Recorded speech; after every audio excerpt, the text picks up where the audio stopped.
maayos kasi yung iba, binigyan ko, in-stapler ko, butay-butay na habang binabasa, wala na. So, kailangan ko nakalagay po sa folder para po maayos. Hindi po sa envelope din kasi madali masira yung brown envelope. Folder, ilagay na lang, i-clip na lang po para po sa reading. And then, madadagdagan pa po yan kasi basic pa lang po yan eh.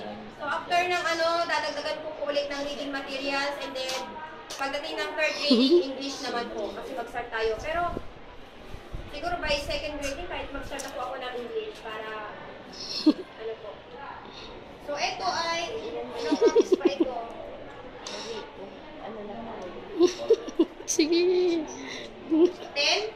10 copies, magkano po pa zero? So, mami, magsasero. Piso yata isang lang yan, di ba? 150. Sabi ganon, shoulder mo, mami. Ilan po? 40. So, 40 po. Ano po gusto nyo? Magbabayad na lang kayo. Bayad na lang. Isahan na lang. Clear copy. Isahan na lang.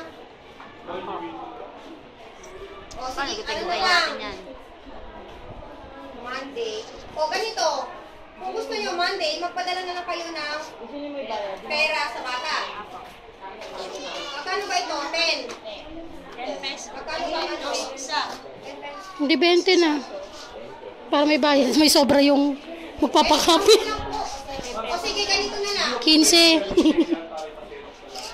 Isa pa lang, isang copy lang to. Hindi hinihiram pa ni teacher sa kabila. Sabi, ma'am, pairam po ng copy mo. Hindi mapapasirap yung daw siya. Sige, didi. O ganito, Monday, padala na lang po sa bata ng 10 pesos.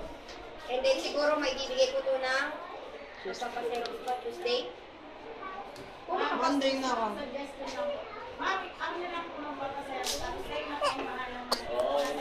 Oh, social.